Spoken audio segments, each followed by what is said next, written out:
Hey, what's going on, beautiful jellyfish? It's Tracy. Thanks for hanging out. And today I'm going to be doing a video that is a Q&A. I've actually never done one of these before, and I thought I've actually gained a decent amount of new subscribers recently, and I thought it might be a good idea to do this. So if you're not interested in this video, you know, there's no, you don't have to watch this video. But anyways, if you're new here, I'm Tracy, and I just thought I would do this just to kind of talk about some questions that I may get asked frequently, or just questions that I've gotten, or questions that I thought would be helpful if you're new to my channel, or if you're not, because there's some pretty great stuff in here that I got asked. So first, I did ask this on Twitter. I do have my Twitter listed in the down bar below if you do want to follow me. I do post when I upload, and I post foil magic cards, so if you're interested in that, you can follow my Twitter. It's always linked in the down bar below.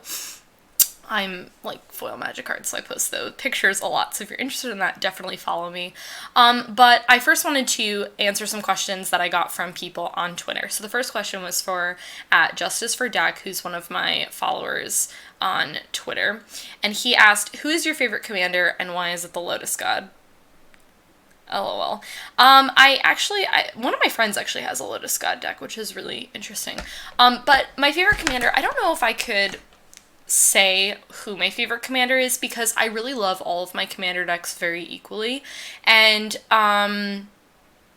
I don't know if I could really pick that. I really truly love all of my decks, and they all do very different things. If I'm gonna say the deck that I probably play the most, it's probably Tasigur, and just because that's one of my higher power level decks, and if someone, I have a lot of more evenly decks that are a little bit lower. I think I have more fives than anything, I would say, and again, my 5 probably looks different from your 5, but I would say I probably have more of that, and Tasigur is probably a 6 or so, and I know that might not sound like a difference, a 5 or a 6, but Tasigur is truly one of my more powerful decks.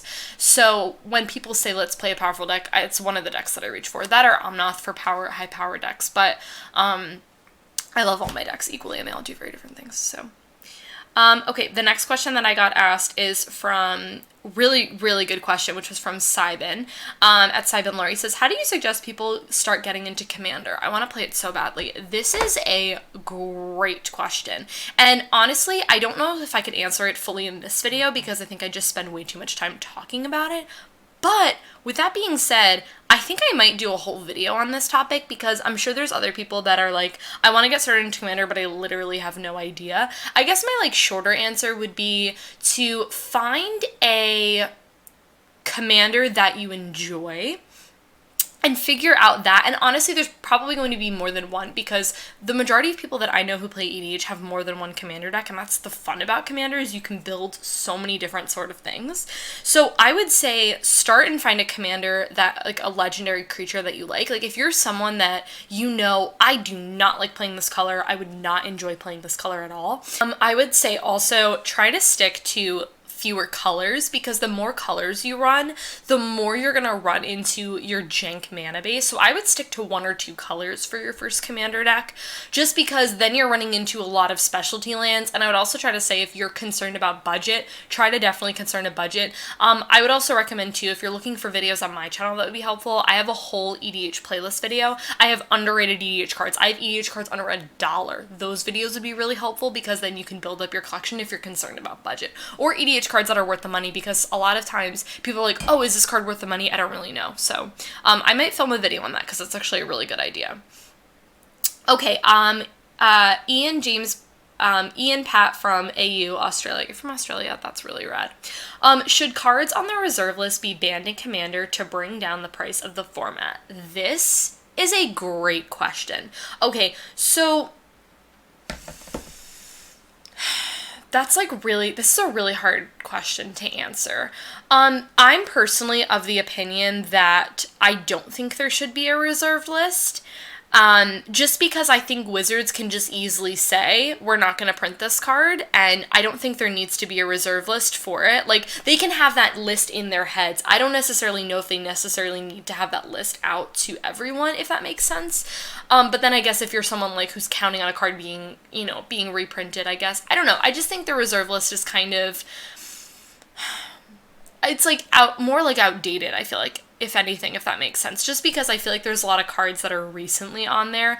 But that being said, I think this question is more leaning towards CEDH players and people who play Magic really, really competitively. So I don't necessarily know if I have the best answer for this question because, to be honest, I'm not really concerned with a lot of cards on the reserve list. The only card I think I actually run on the reserve list and own is Sliver Queen because she's one of my commanders. And truthfully, I don't think that card needs to be on the reserve list. I think that card is very, very strong, but I don't think that card is OP or anything like that. And I think it's kind of ridiculous that she's on the reserve list. That's just my opinion, though. Some people might feel differently. But I don't know. I think the price of the format wouldn't be necessarily impacted just because of the reserve list, or I feel like it impacts a very small majority of people, at least that I play with. And again, I think also too that some people, like when I answer questions like this or when I talk about things, like don't understand that I'm playing in one environment.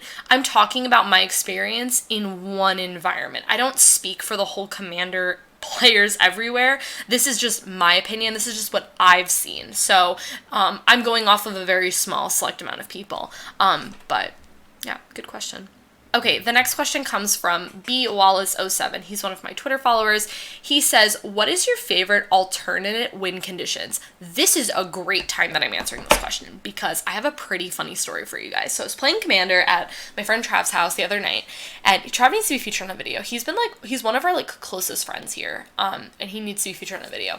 We're gonna film his Jellyfish deck tech, which is really, really rad once we get that. But anyways, we were playing the other night, and I was playing Tasigur, and Tasigur runs Blue Sun Zenith, and traditionally I Blue Sun Zenith myself, because who doesn't want to draw cards? But I actually Blue Sun Zenith Paul, and I killed him. I Blue Sun, it was so great, y'all, because Blue Sun Zenith says you shuffle it back into your library, and I had very, very limited cards because I was playing Tasigur, and all my cards got exiled, which was really sad, and I was like, I can't kill you via damage, that's just not gonna happen. So then I made him draw 30 cards or whatever over the course of a couple of turns, but then I had Demonic Tutor in my hand, and then that and Blue Sun Zenith the only cards left in my library, so I could Demonic Tutor for that, and then I just killed him. It was great. So that making people mill out, I guess, is an alternate win condition.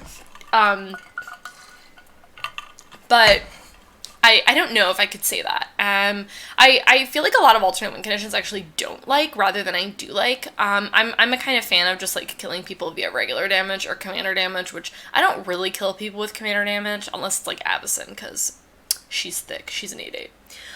Okay, the next question he asked is top 3 favorite color combinations for EDH decks. I don't know.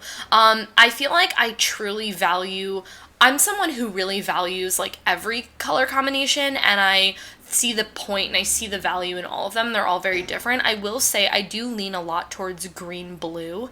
I really, really like those colors together. And because Tasigur runs that, Merfolk runs that. Yeah, it's just a color combination that I really like, and I really enjoy a lot of cards like that. And then I don't necessarily know what else I do. Oh, and then I guess I like white-black too a lot. I've always really enjoyed white-black as a color combo. Tastes those colors, and I just really find myself enjoying that. So I don't necessarily know if I could a third. I just really appreciate everything. And then are there any pet cards you have for EDH decks? Yes, absolutely. In Garrick's Wake is probably one of my top pet cards, and I get so much flack for this card, and it's 7,000 million mana, but this card just kills people, and I feel like looking at the mana curve, I've been at that point where I'm like, do I take this card out? And I just don't truthfully know. I run it in addition to other board wipes, but I think for Tasigur, I don't necessarily know if I could take it out, because I feel like I run other board wipes, so I feel like I could get away with taking it out. Anyways, okay, those were all the Twitter questions. Now I kind of wanted to jump to questions that I've gotten in the past, or questions that I thought might be helpful. I actually thought I got a question about this, but I think I made it up in my head. And I wanted to talk about my EDH roster. What commanders do I have? I currently have 9 commander decks, which is pretty wild. I've done deck techs on almost all of them. So the first deck I have is Tasigur. I've been talking about that. It's Graveyard Recursion. It is super fun. I really enjoy that deck. The second deck I have is Avacyn. It is board wipe themed, Angel Tribal, really fun. My third deck that I have is Merfolk. It is Zagana, and as the commander, it is kind of +1/+1 counters themed, but it's just around merfolk, basically. The fourth deck I have is a Leela, which is slight fairy tribal, but mainly artifact and enchantments, playing those and creating 1/1s and buffing out my team. The fifth deck I have is Omnath, Locus of Rage. It is themed around playing as many lands as I can possible and making 5/5s and killing people. It's great. The sixth deck I have is Teysa, and this is a token Graveyard Recursion themed deck. Actually, like, for some reason I can't keep all 9 in my head. I don't know why. I can't, like, rattle them off. I have Ladies, which is 5-color Silver Queen, and it is Lady Tribal. It is so incredibly fun, and I really enjoy it. I also have Mugus, which I have not done a deck tech up on my channel, and I probably will soon. I have to tweak the deck, actually, and I've been saying that for a while. I just haven't really put a lot of money in that deck. It's definitely my lower powered deck, but it is so fun. It is sacrifice themed, and it's just running, like, dumb lose life cards. It is just so fun. I love it.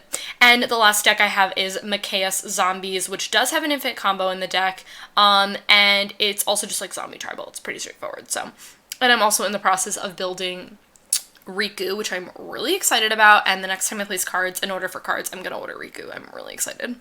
Okay, I can't read my handwriting. I have really terrible handwriting. I thought being a teacher you would have good handwriting, because I thought that was always like a thing. I was like, oh, teachers have such great handwriting. I don't. It's a myth. It makes me upset. I really want good handwriting. Okay, this is a question that I get asked a decent amount, which is if I still play Modern. The answer is no, I don't play Modern anymore, and I have zero intentions of ever getting back into the format. I've sold cards, I've traded cards away for EDH cards. EDH is the only format that I really care about, and I just don't like the competitive scene. I honestly, truthfully, I don't have the kind of time to invest in competitive Magic. I don't want Magic to be my entire life, and I don't have any desires to get back into competitive Magic at all. And there are times that I miss it, and there are times that I really, there are times truthfully that I do miss it, but it's not enough to make me go back, and I don't foresee myself ever going back.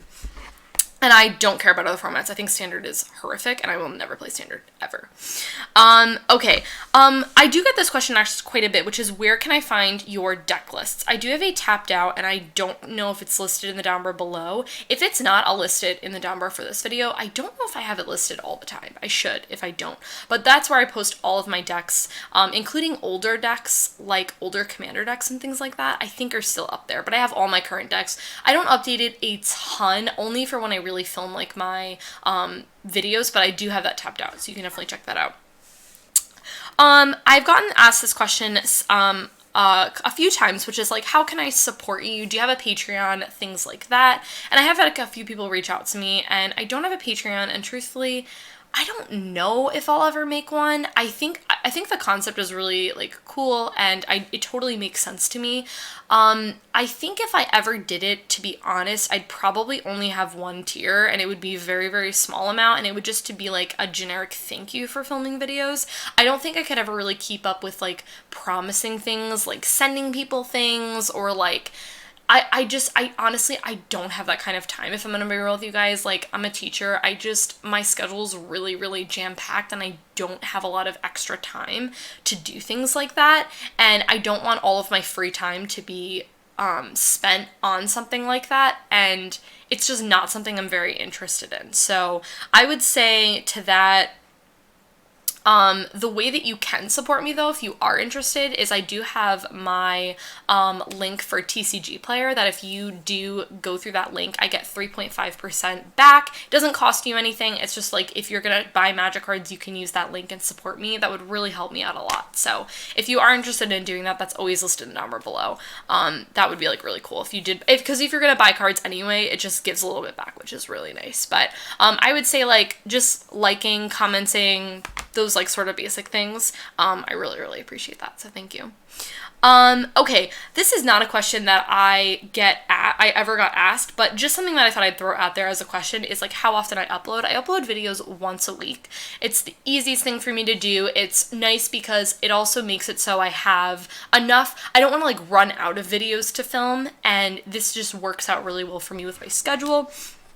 Typically, it is Saturday is when I upload, but it's any time during the weekend. I don't have a set time because, again, my life is just not set up in a way that I can say every single Saturday I'm going to upload at this time. It's just not the way my life works, and probably will never be, so I always upload during the weekend. Usually it's Saturdays. And the last question I did want to answer, and it is a question that I've gotten asked, is do you still stream? Is that something you're going to be doing? I've gotten asked this question, so pretty much for those who like weren't aware, I was not streaming any sort of Magic content, but I was actually streaming this game Paladins, which is very similar to Overwatch. I still do play Paladins. I play it almost every day. It's kind of like my de-stressor, even though it makes me stressed out. Does that make sense? It kind of stresses me out because people just don't play well and it irritates me. I'm not saying I'm like really good at the game. I'm like average or like maybe above average because I've played, but like I'm not that great. But anyways, it just irritates me because there's just like matchmaking is really, really frustrating, and I really wish I had like a set team. If you do play Paladins, let me know because I will totally play with you. I've played with subscribers before and it's been so rad. So anyways, moral of the story is I really enjoyed stream. I just wasn't really getting the viewership because, again, first off, I'm not a full-time streamer. Second off, I don't have a consistent schedule, which makes sense completely. And it just kind of was like, I wasn't really getting the viewership, which I'm not like faulting on anyone or anything. It's just like, it wasn't really there. And it was kind of like a lot, not like it wasn't like a lot of extra to do, but it was like, it's actually really challenging to stream a game like that because every second, it's like second to second decisions that you're making and trying to talk through your process. Like you do play worse when you are streaming. So it was just kind of like a sort of harder thing to do. Whereas if you're playing a game like, I don't know, like Arena or something like that, it's like less like pressure to like, you can kind of like talk out a little bit of your turns. Not like you can talk out the whole thing, but it just got to be like a lot to kind of do because the decisions were really, really quick. So yeah, guys, that is it. Those were just a couple of things. If you have any other questions, you can definitely, for like a next Q&A, you can definitely leave them in the comments below and I will save them for the next one that I do if you guys are interested in seeing another one. Or I usually do these for like repetitive questions, like questions that I do get like a decent amount. So like sometimes if a question comes up a lot, but if there are any questions you want me to answer, you can definitely leave that in the comment below and I will film another one. So yeah, that's it for me. Like my video if you enjoyed it, subscribe to my channel if you're not already, and I'll catch you guys in my next one.